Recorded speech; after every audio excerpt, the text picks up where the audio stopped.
Hello guys, welcome back to my channel. ఈరోజు టాపిక్లో కూడా మన డైలీ లైఫ్లో మాట్లాడే మోస్ట్ యూజ్ఫుల్ సెంటెన్సెస్ కొన్ని చూద్దాం. ఫస్ట్ వన్, నాకు ఏ చెడు అలవాట్లు లేవు. నాకు ఏ చెడు అలవాట్లు లేవు. సో దీన్ని ఇంగ్లీష్లో ఎలా చెప్పొచ్చు?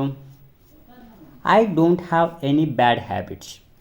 I don't have any bad habits అంటే నాకు ఏ చెడు అలవాట్లు లేవు అని. అతనికి ఏ చెడు అలవాట్లు లేవు అంత ఎలా చెప్పొచ్చు? He doesn't have any bad habits. He doesn't have any bad habits అంటే అతనికి ఏ చెడు అలవాట్లు లేవు అని. నెక్స్ట్ వన్, ఆమె హాస్పిటల్లోనే చనిపోయింది. ఆమె హాస్పిటల్లోనే చనిపోయింది.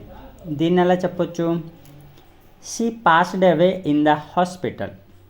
She passed away in the hospital itself.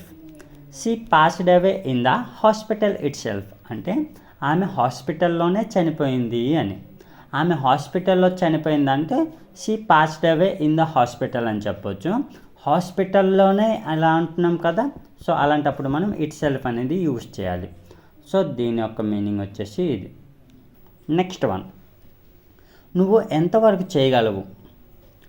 నువ్వు ఎంతవరకు చేయగలవు, నువ్వెంతవరకు మాట్లాడగలవు, నువ్వెంతవరకు ఇవ్వగలవు, ఇలా మనం అంటూ ఉంటాం కదా. సో దీన్ని ఇంగ్లీష్లో ఎలా చెప్పొచ్చు అంటే how far can you do. How far can you do అంటే నువ్వెంతవరకు చేయగలవు అని. నువ్వెంతవరకు ఇవ్వగలవు అంటే how far can you give. నువ్వెంతవరకు వెళ్ళగలవు అంటే how far can you go అంటే నువ్వు ఎంతవరకు వెళ్ళగలవు, ఎంతవరకు మాట్లాడగలవు, ఎంతవరకు చూడగలవు, ఇలా అంటుంటాం కదా. సో అలాంటి సిచ్యువేషన్లో మీరు ఈ సెంటెన్స్ అనేది యూస్ చేయవచ్చు. నెక్స్ట్ వన్, నా బిజినెస్ నేను ఆపేయాలనుకుంటున్నాను. నా బిజినెస్ నేను ఆపేయాలనుకుంటున్నాను. దీన్ని ఎలా చెప్పొచ్చు? I want to stop my business. I want to stop my business అంటే నేను నా బిజినెస్ ఆపుకోవాలనుకుంటున్నాను అని. నెక్స్ట్ వన్, నువ్వు ఆమెను ఎందుకు మర్చిపోయావు. నువ్వు ఆమెను ఎందుకు మర్చిపోయావు అని. దీన్ని ఎలా చెప్పొచ్చు? Why did you forget her. Why did you forget her అంటే ఆమెను ఎందుకు నువ్వు మర్చిపోయావు అని. వాళ్ళని ఎందుకు మర్చిపోయావు అంటే అలా చెప్పొచ్చు why did you forget them. Why did you forget them అంటే వాళ్ళని నువ్వు ఎందుకు మర్చిపోయావు అని. నెక్స్ట్ వన్, ఈరోజు మా ఆఫీస్లో ఎవరూ లంచ్ బాక్స్ తీసుకురాలేదు. ఈరోజు మా ఆఫీస్లో ఎవరూ లంచ్ బాక్స్ తీసుకురాలేదు. దీన్ని ఎలా చెప్పొచ్చు? Nobody brought lunch box in our office today. Nobody brought lunch box in our office today అంటే ఈరోజు మా ఆఫీస్లో ఎవ్వరూ లంచ్ బాక్స్ తీసుకురాలేదు అని. సో దీని యొక్క మీనింగ్ వచ్చేసి ఇది. నెక్స్ట్ వన్, ఆ హాస్పిటల్ గురించి ఎవరెవరికి తెలుసు. ఆ హాస్పిటల్ గురించి ఎవరెవరికి తెలుసు అని. దీన్ని మనం ఎలా చెప్పొచ్చు? Whom all know about that hospital. Whom all know about that hospital అంటే ఆ హాస్పిటల్ గురించి ఎవరెవరికి తెలుసు అని. ఆ కాలేజ్ గురించి ఎవరెవరికి తెలుసు అంతే ఎలా చెప్పొచ్చు?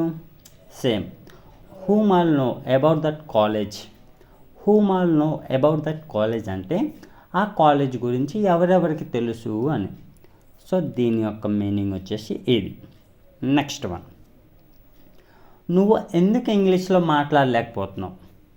నువ్వు ఎందుకు ఇంగ్లీష్లో మాట్లాడలేకపోతున్నావు. దీన్ని ఎలా చెప్పొచ్చు? Why are you not able to speak in English. Why are you not able to speak in English అంటే నువ్వెందుకు ఇంగ్లీష్లో మాట్లాడలేకపోతున్నావు అని. నెక్స్ట్ వన్, నువ్వెందుకు అది నమ్మలేదు. నువ్వు ఎందుకు అది నమ్మలేదు. దీన్ని ఇంగ్లీష్లో ఎలా చెప్పొచ్చు? Why didn't you believe that. Why didn't you believe that అంటే నువ్వెందుకు అది నమ్మలేదు అని. నెక్స్ట్ వన్, నీకు నేను చాలాసార్లు చెప్పాను. నీకు నేను చాలాసార్లు చెప్పాను. దీన్ని ఎలా చెప్పొచ్చు? I told you many times. I told you many times అంటే నేను నీకు చాలాసార్లు చెప్పాను అని. నెక్స్ట్ వన్, నువ్వు అది ఇవ్వకుండా తప్పు చేశావు. నువ్వు అది ఇవ్వకుండా తప్పు చేశావు. దీన్ని ఎలా చెప్పొచ్చు? You did a mistake by not giving that. You did a mistake by not giving that అంటే అది ఇవ్వకుండా నువ్వు తప్పు చేశావు అని. నువ్వు అది ఇచ్చి మంచి పని చేసావు అంటే ఎలా చెప్పొచ్చు? You did a good job by giving that. You did a good job by giving that అంటే నువ్వు అది ఇచ్చి మంచి పని చేశావు అని. సో దీని యొక్క మీనింగ్ వచ్చేసి ఇది, నువ్వు అక్కడికి వెళ్ళకుండా మంచి పని చేసావు. దీన్ని ఇంగ్లీష్లో ఏమంటారో కామెంట్ బాక్స్లో కామెంట్ చేయండి. So that's all friends. So మీకు ఈ టాపిక్ యూజ్ఫుల్గా అనిపిస్తే లైక్ చేసి సబ్స్క్రైబ్ చేయండి. Thanks for watching.